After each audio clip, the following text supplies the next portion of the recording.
In this video, we're going to be solving a question that's on the second derivative test. And remember, this question, it can be asked in multiple ways. It can also ask you to calculate what we call your inflection point. So when they give you this function and I tell you to calculate your inflection point, they basically want you to use the second derivative. They can also ask you to determine where it is concave, up or down. So they still want you to use your second derivative, because as we know, concavity has to do with your second derivative. So the steps are still the same. If you are familiar with the first derivative test, it means even this question you can be able to do it, because the main difference is that here you are going to do your testing using the second derivative. It means you're going to derive this two times. Then after deriving this one, you're going to equate it to 0 and find both your I meant to say your critical points. After going from your critical points, you go to your number line. Then when you get your number line, it's important that you go back in time and check the domain.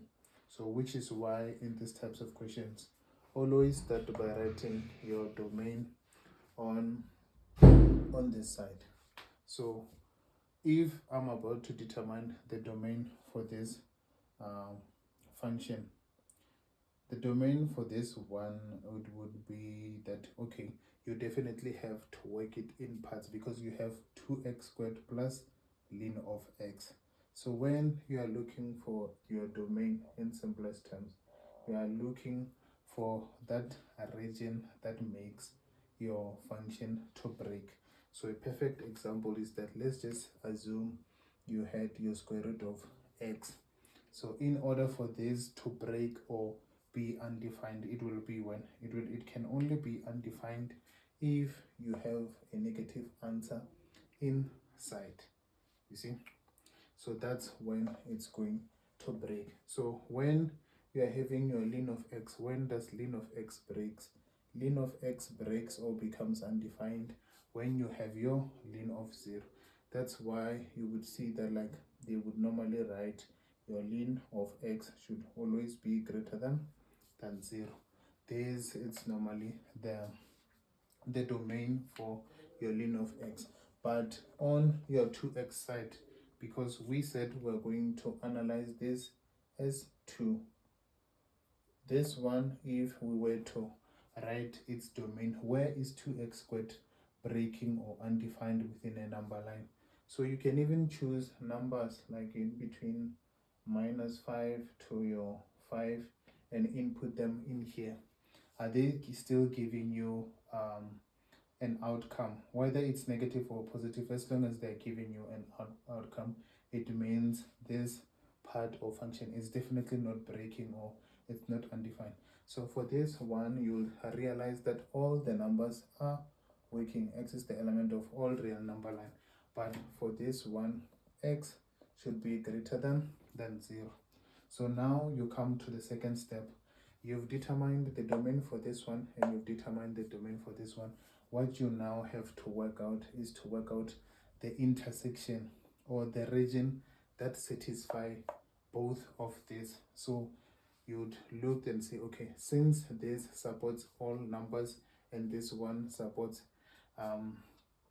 the region where x is going to be greater than 0, then I can finalize and write it in my set notation that my x says that my x should be greater than 0. So it means now you're going to be having all the values that are going to be greater than 0 going up. So it can be 1 to your positive infinity, you see.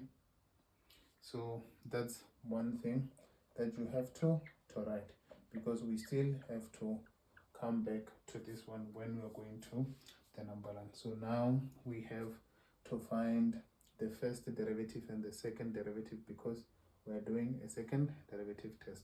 So what would be the first derivative for this one? We're going to have what? We're going to have 4x plus the derivative of ln of x. This is your 1 over x. So that's the first derivative, but since it's a second derivative test, we're going to derive this one again and say we're going to be left with what?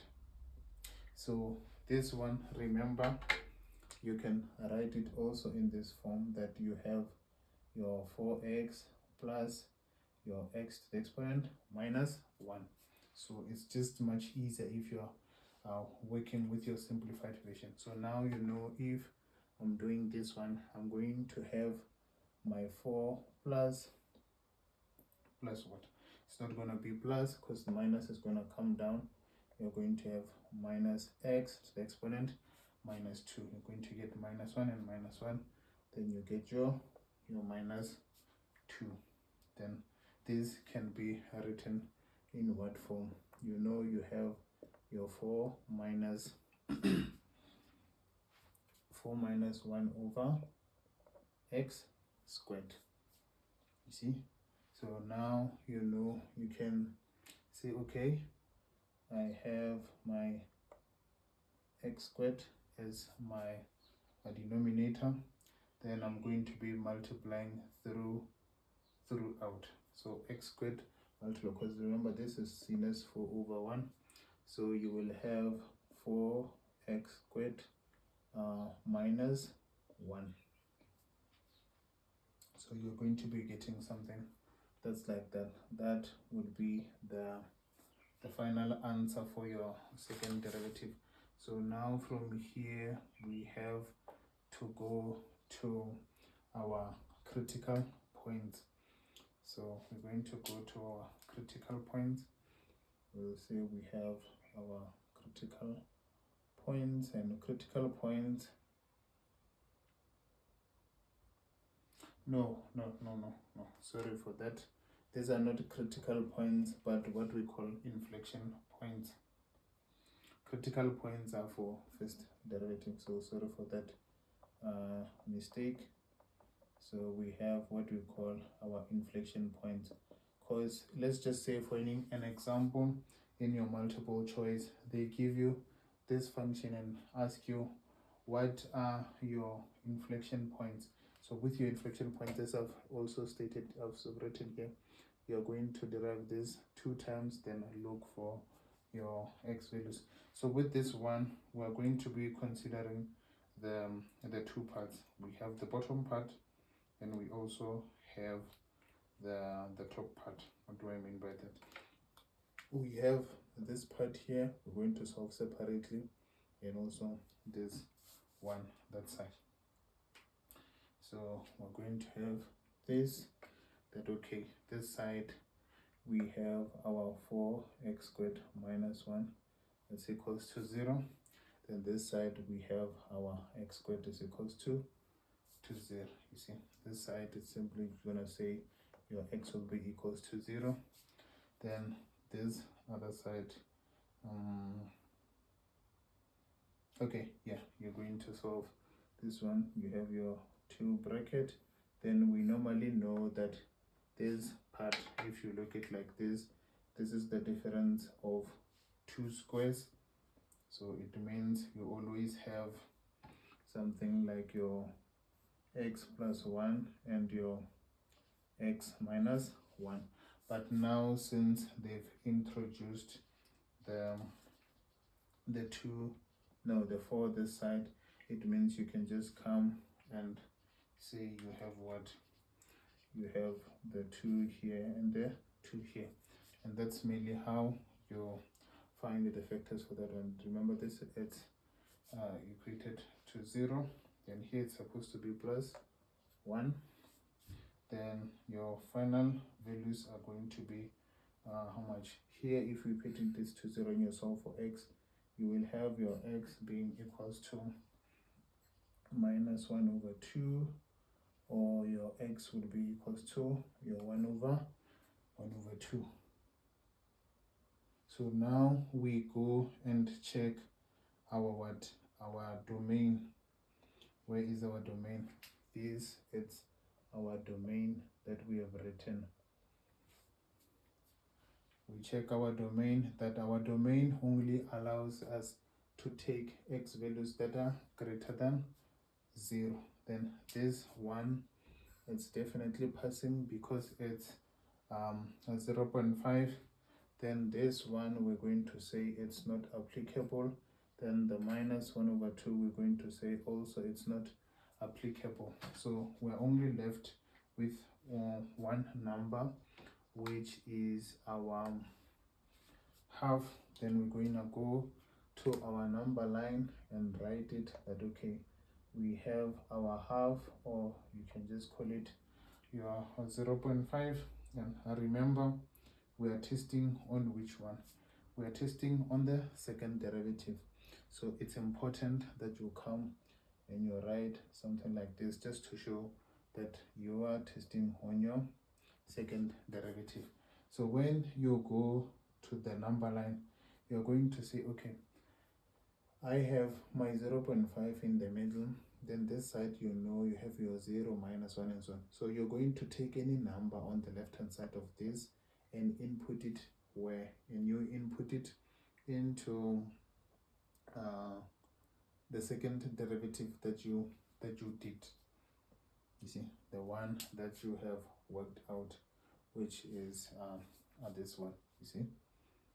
So now you check the sign of that number that you have. Let's just say you took minus 1. You're gonna take minus 1 and you input it in here. It doesn't matter. Even you can use this one or this one.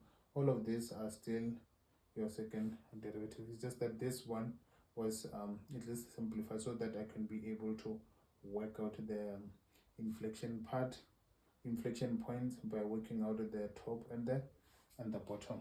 You see, the only thing that you don't have to do, or you mustn't do, don't go and substitute into the first derivative. You're not doing the first derivative test, you are doing the second derivative test. And don't go and input into your original function. When you are inputting into your original function, that time you are looking for your y values or your local extremes. So now what happens? You check if you input minus 1 into your second derivative, you're going to get a negative number this side. But now if you input any number that is greater than 0.5 or any number on your right hand side of this, you are going to get a positive number. You see.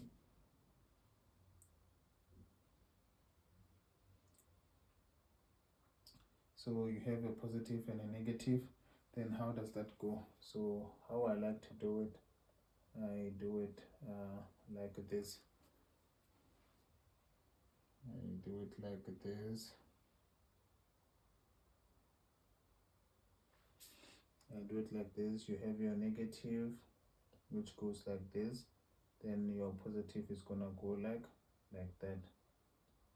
So you're having something like this.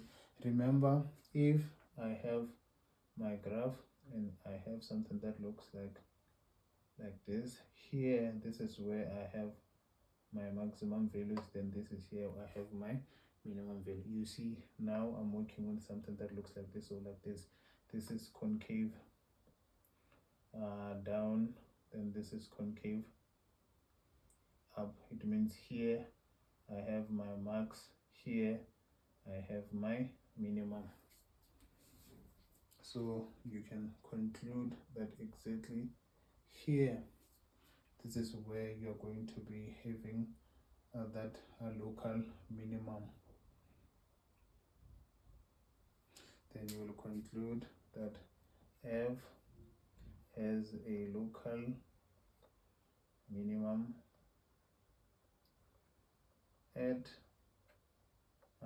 x is equals to 1 over 2. Then now another tricky question that they like to ask you in the test is that they will ask you what is the local minimum value for this one. Then they still give you this function. Then within the answers, they give you the 1.2 and also the local minimum value, which is supposed to work out. The only difference is that the local minimum value, it's what? It's your f of 1/2. So you're going to input this value that you would have gotten into your original. Then you got you get your local minimum value. Because if you use this one, this is your local minimum, but this is the local minimum value, which is the one they want. That one, it would be the correct answer. So yeah, I hope you guys found this useful. See you in the next video.